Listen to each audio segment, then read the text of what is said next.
నిన్న బెంగళూరు నుంచి నిన్న పొద్దున్న వచ్చినాను. టీసీ తీసుకొస్తామని స్కూల్లో టీసీ తీసుకొని బయట వచ్చినాను. 80,000 డబ్బులు ఇవ్వాల, సైన్ చేసి డబ్బులు తీసుకోండాను. ఇస్తామని మంచిగానే చెప్పినాను.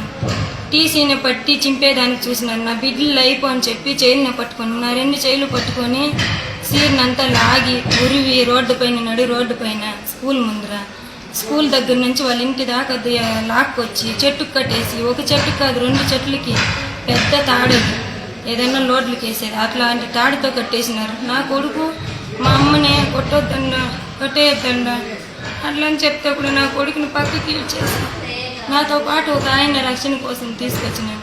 ఆయన బండి పీగలు పెరుక్కునేసినారు. ఆయన్ని పట్టి తోసేసినారు. నువ్వు డబ్బులు కట్టేసి ఈమె నడిపించుకొని పో, మాకు డబ్బులే ముఖ్యమన్నారు. వద్దు, పెద్ద న్యూసెన్స్ అయిపోతుంది, మీలాగా నేను ఒక ఆడదాన్ని అని చెప్పినా వినలేదు. నా 3 బిడ్డల లైఫ్ నాశనం అయిపోతుంది అని నేనే స్వయంగా పోయి టీసీ తీసుకొని వస్తామని ధైర్యం చేసి వెళ్ళిపోయినాను. మా ఇంటి ఇంతకు ముందు ఆ మారు చేసినారు. మా ఇంటి నన్ను వదిలేసి 6 నెలల క్రితం వెళ్ళిపోయినాను. నా దగ్గర లేదు. మా అమ్మని పెట్టుకొని ఏదో ఇళ్ళలో పాచి పని చేసుకొని ఉన్నాను నేను. నా 3 బిడ్డల్లో పెద్ద పాప హ్యాండిక్యాప్. పెన్షన్ డబ్బులు ఇస్తే నెల పెరుకునేదానికి చూసిండారు, బెదిరించినారు. ఈ మారి చేసేవాళ్ళు చూసి చూడనట్లు వెళ్ళిపోయినారు. 200 మంది, ఒక 200 మంది చూసి చూడనట్లు. అందులో ఒక గెస్ట్ ఆయన ఫంక్షన్కి వచ్చింటే లేడీ కదా ఈ మారి చేయకూడదంటే కూడా డబ్బులు కట్టేసి నువ్వు తాడు ఇప్పిసి తీసుకొని పోన్నారు.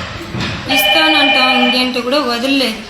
ఆయన 2 పిల్లల్ని పెట్టుకొని బుల్లెట్ బండి ఉంది, ఎవరో తెలియదు, ఆయన మనకెవరో తెలియదు. గెస్ట్ పాపం ఓర్చుకోకుండా చెప్పినాడు, ఒక లేడీ కదమ్మా ఈ మారి చేయకూడదని.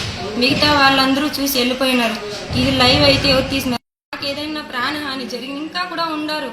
నా వడ్డీ తీర్చేదానికి నా దగ్గర పడుకో, నా దగ్గర ఉండు అని ఈ మారి అడిగినారు. చాలా దారుణంగా తలుపులు తట్టినారు. నైట్ 11 గంటలకు వచ్చి బిడ్డల్ని తోడుకొని మా అమ్మ ఇంటికి వెళ్ళిపోయినా. నాకు కూడా వచ్చి చాలా దారుణంగా మాట్లాడినారు.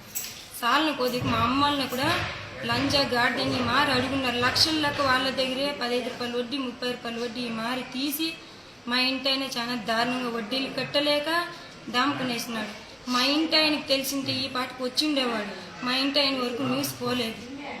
మా ఇంటి ఆయన ఒకప్పుడు బాగా బతికినాడు.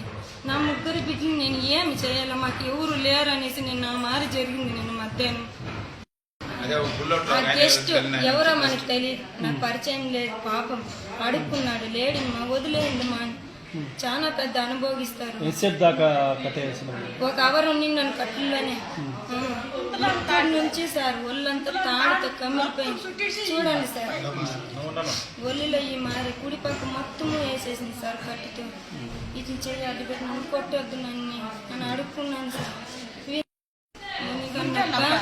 వెంకటమ్మ, జగదీశ్వరి, రాజా ఫ్యామిలీ వారి కుటుంబం వారు, వీళ్ళు 4 మారి చేసినారు. చేతులు ఎత్తి జోడించి అడుక్కున్నాను. నేను ఆ కాడది నా సీర్ని లాగొద్దండి అని. నా కొడుకుని పక్కకేసేసి చెయ్యిలా ముందు ఆ కట్టితో కొట్టినారు. ఒళ్ళంతా కమిలిపోయింది. ఒక ఆడదానికి అన్యాయం జరుగుతూ ఉంటే ఆ ఊరు మొత్తం చూసుకొని ఏమి తెలియనట్లు వెళ్ళిపోయినా. ఇదేనా నాకు జరిగే న్యాయం? ఏం తప్పు చేసింది? బరికల్లోనే వచ్చిన ఆడది మొగుడిని భద్రించలేదని అంటారు. మొగుడు నా మాట ఏదన్నా ఏంటంటే ఈయన తప్పు చేసి ఉండేవాడా? తమ్ముని 16 లక్షలు ఇచ్చేసి ఆ తమ్ముడు ఇవ్వలేక నేను చేస్తానని పోయి వాడు ఫస్ట్ దాముకొని నాకు తెలియకుండా తమ్ముడు ప్రాణం